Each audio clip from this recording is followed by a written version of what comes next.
అంటే ఇప్పుడు ఇక్కడ ఇంకొక పాయింట్, సరే ఇప్పుడు ఇక్కడ ఉత్పత్తి అయింది మనం ఎగుమతి చేసుకోవాల్సిందేనా? అసలు తెలంగాణ రాష్ట్రం సరిపడా ఫిష్ మనం తింటున్నామా? దేశ సగటు ఎంత తింటున్నది? ఇప్పుడు ఈ లెక్కలు కూడా మీరు రీసెర్చ్ చేసి ఉంటారు ఆల్రెడీ. అవును. సో ఎంత తినాలి, ఎంత తింటున్నారు, మనం తింటున్న ఫిష్ ఎంత, మనకు అందుబాటులో ఉన్నది ఎంత? ఇప్పుడు బేసిక్గా మనం ఇప్పుడు అనుకుందాం, ఇప్పుడు మనకి విలేజెస్లో అయితే మీరు చూడండి, చేపలు తినాలి అని అనిపించింది అనుకోండి, సరే హైదరాబాద్లో అంటే ఆడో ఈడో స్టాల్ ఏదో ఒక ఏరియాలోకి వెళ్తాం, కొనుక్కొచ్చుకుంటాం. విలేజ్లో ఉన్న వాళ్ళకి చూడండి ఒకసారి మీరు, విలేజ్లో ఒకవేళ చేపలు కావాలంటే ఎవరైనా అమ్మొస్తేనో లేకపోతే ఇంకేదైనా వస్తే కొనుక్కోవడం తప్ప వాళ్ళకి అవకాశం కూడా లేదు చూడండి. ఏదైనా ఈ మధ్యకాలంలో టౌన్లో అక్కడిక్కడ చిన్న చిన్న స్టాల్స్ ఏవో ఉన్నట్టున్నాయి. అసలు ఈ ఎందుకు దొరకట్లే మరి? అంటే వేయకపోవడమేనా లేకపోతే ఎట్లా? దీనికి కూడా మళ్ళా ఇది ఆవు కథ లెక్క అవుతుంది. దీనికి కూడా మళ్ళీ ఒక విధానపరమైనటువంటి పాలసీ లేకపోవడం ఒకటి. ఇవాళ ప్రపంచవ్యాప్తంగా చేపల యొక్క వినియోగం పెరిగింది, ఆహార వినియోగం పెరిగింది.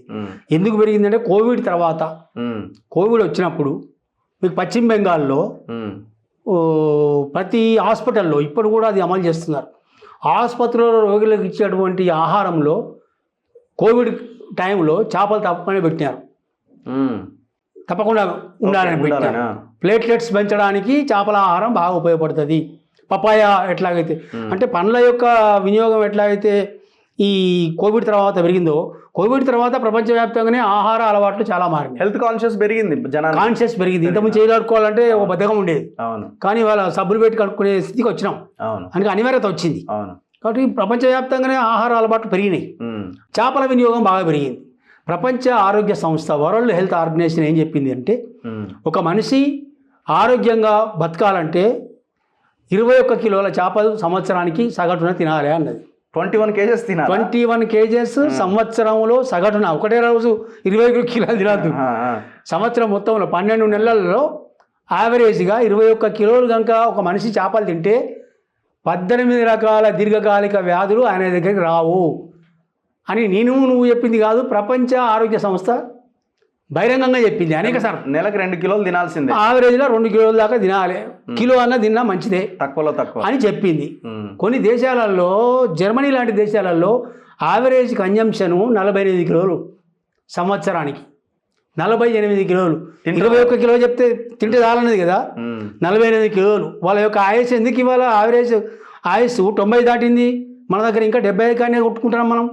యావరేజ్ లైఫ్ స్పాన్ ఆడ 90 దాటింది. ఎందుకు వాళ్ళు ఆరోగ్యంగా ఉంటున్నారు? వాళ్ళ ఆసుపత్రుల మీద, మందుల మీద పెట్టే ఖర్చు చాలా తక్కువ ఎందుకు ఉంటున్నది? 30% ఆదాయం ఇండియాలో ఆరోగ్యానికి ఎందుకు పెడుతున్నాము? 3% కూడా జర్మనీలో, జపాన్లో ఎందుకు పెడతలేరు ఆరోగ్యం మీద ఖర్చు? అంటే వాళ్ళు చేపలు తింటున్నారు కాబట్టి. చైనాలో కూడా చేపలు తింటున్నారు కాబట్టి. అది లివింగ్ ఎగ్జాంపుల్, అది లైవ్ ఎగ్జాంపుల్ అది. కాబట్టి ఈ ప్రపంచ ఆరోగ్య సంస్థ 21 కిలోలు తినమన్నది. ప్రపంచంలో 48 కిలోలు తిన ఉన్నారు. మన దేశం పరిస్థితి చూస్తే ఇవాళ మన దేశంలో 9 కిలోల యావరేజ్ 2023-24 లెక్కల ప్రకారంగా మనం 9కి చేరుకున్నాం. బతి కష్టం మీద, కోవిడ్ పుణ్యమా అని 6 నుంచి 9 చేరినాం. 6 ఉండేనా ఇంతకుముందు? 6-7 మధ్యలో అనుకునేది. ఇప్పుడు కోవిడ్ తర్వాత కొన్ని దేశాలలో, కొన్ని రాష్ట్రాలలో పెరిగింది. ఓకే. సో నాన్ వెజ్ ఆహారం తినడంలో నిన్ననే ఒక నివేదిక వచ్చింది. ఓకే. మనం నెంబర్ 2కి వచ్చినాం. నెంబర్ 1 మనం ఎంత ఉన్నాం? ఇంతకుముందు నెంబర్ 1 ఉంటుంది. అంటే మొత్తం దేశంలోనే నాన్ వెజ్ తినడంలో, మాంసాహారం తినడంలో తెలంగాణ నెంబర్ 1 దేశంలో. మందు తాగడంలో కూడా మనం టాపులనే ఉన్నాము. అంటే ఇది బాగా మనం ఏంది ఆహార ప్రియులం. సో ఆ పానీయాలలో కూడా బాగా మనం టాప్లో ఉన్నాము. మరి ఇప్పుడు తగ్గింది అది. అట్లా ఉన్న తెలంగాణలో చేపల ఆహారం ఎంత ఉన్నది అని అంటే అందులో చేపల ఆహారం చూస్తే 5 కిలోలు, దేశంలో 9 కిలోలు, ప్రపంచవ్యాప్తంగా 21 కిలోలు తినాలని నిర్దేశం ఉన్నది. దేశంలో 9 తింటున్నారు. అది బాధపడుతున్నాం అంటే తెలంగాణలో 5 తింటున్నాం. 5 ఇది అధికారిక లెక్కలే. ఇంట్లో ఎంత నిజమో తెలియదు, అది కూడా నిజమా కాదో తెలియదు. ఎందుకంటే ఒకసారి రామ్నగర్ మార్కెట్ పోతే రెండోసారి పోవాలంటే మనం చెప్పదు. కింద వాతావరణం చూస్తే, ఆ గలీజ్ చూస్తే. ఇంత దాకా హైదరాబాద్ లాంటి మెట్రో నగరంలో 1 కోటి మంది ప్రజలు జీవిస్తున్న ఒక మహానగరంలో ఒక సైంటిఫిక్గా, ఒక హైజెనిక్, ఒక ఆరోగ్య సూత్రాల రీత్యా నిర్మించిన చేపల మార్కెట్ లేదు. ఇప్పుడు లేదు, ఒక్కటి కూడా లేదా? ప్రపంచం ఈ రాష్ట్రంలో ఒక్కటి కూడా లేదు ఇంతదాకా. ఏదో సిద్దిపేటలో మొన్న అదేదో ఇంటగ్రేటెడ్ మార్కెట్ అని పెట్టి అందులో పెట్టాను కానీ నేను అది కూడా చూశాను. బట్ హైజెనిక్గా లేవు. సో హైజెనిక్గా లేకపోతే మనిషికి కొంత హైజెనిక్ పెరిగిన తర్వాత, ఆరోగ్యం పట్ల శుభ్రత పట్ల చైతన్యం పెరిగిన తర్వాత తినే పదార్థాలు హైజెనిక్గా లేకపోతే వాడు తీసుకోడు. చాలామంది మీరు ఇంకోటి చూడండి, మన దగ్గర ఉన్న ఫిష్లో ఇవి ఎక్కడి చేపలు ఆంధ్ర నుంచి వచ్చినాయా అవి తీసుకుంటారు, అంతే కదా. అవి ఐస్లో పెట్టి ఒక చేప ఒడ్డుకు పడ్డ తర్వాత నీళ్ళ నుంచి ఆంధ్ర నుంచి కానీ ఇంకో ప్రాంతాల నుంచి కానీ తెలంగాణ రామ్నగర్ మార్కెట్ రావడానికి 6 రోజులు పడుతుంది. 6 రోజులలో ఒక చనిపోయిన ఒక శవం, డెడ్ బాడీ, ఒక 6 రోజులు నువ్వు ఐస్ పెట్టినా కూడా అందులో గాలి ఆడుతూ ఉంటుంది, సూర్యరశ్మి ఇవన్నీ ఉంటాయి. ఇవన్నీ ఉన్నప్పుడు మన లోపల కెమికల్ రియాక్షన్స్ ఉంటాయి. ఇంకా నీళ్ళు ఉంటాయి కాబట్టి లోపల 70-60% నీళ్ళే ఉంటాయి కదా పెద్దాన్ని. కాబట్టి ఇవన్నీ ఉంటాయి. వాటి వల్ల అందులో సూక్ష్మజీవులు కోటాను కోట్ల జీవులు వచ్చే అవకాశం ఉంది. 6 రోజుల తర్వాత నువ్వు ఆ వస్తువును తిని ఇలా ఇప్పుడే వచ్చింది అని ముప్పలు లేసి చూపిస్తాడు. అవి నల్లగా ఉండే ఎర్రగా ఉంటాయి. ఎర్రగా ఉండడానికి 10 రోజుల దాకా ఎర్రగా ఉండడానికి ఒక కెమికల్ వాడతారు. కెమికల్ వాడతారు. వాడి దాని సస్టైనబిలిటీ తీసుకురావడానికి, ఫ్రెష్నెస్ తీసుకురావడానికి కూడా అవి వాడుతూ ఉన్నారు.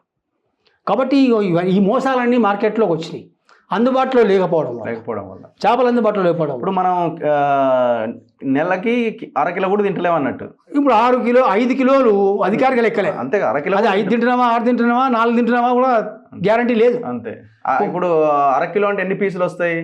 ఒకటే గట్టిగా మీడియం 4 పీసులు, 3-4 పీసులు వస్తాయి. 4 పీసులు వస్తాయి అంతే. కాబట్టి ఇప్పుడు విధానము అందుబాటులోకి తీసుకురావాలంటే ఇప్పుడు నీకు ఇక్కడ చేపలు పెంచడానికి 4 లక్షల మంది రిజిస్టర్ అయిన మెంబర్లే ఉన్నారు మత్స్యకారులు. 6,000 సొసైటీలలో 4 లక్షల మంది మత్స్యకారులు ఇవాళ దీని మీద బతుకుతామని చెప్తా ఉన్నారు. 4 లక్షల మంది అందుబాటులో ఉన్నారు. 7 లక్షల హెక్టార్ల నీళ్ళు అందుబాటులో ఉన్నాయి. 20 లక్షల టన్నులు పెంచడానికి అవకాశం ఉన్నది. 5 కిలోలు తినడానికి దాటలేదు. అంటే ఎక్కడనో గ్యాప్ ఉంది. మీరు అన్న లోపాలు ఉన్నాయి.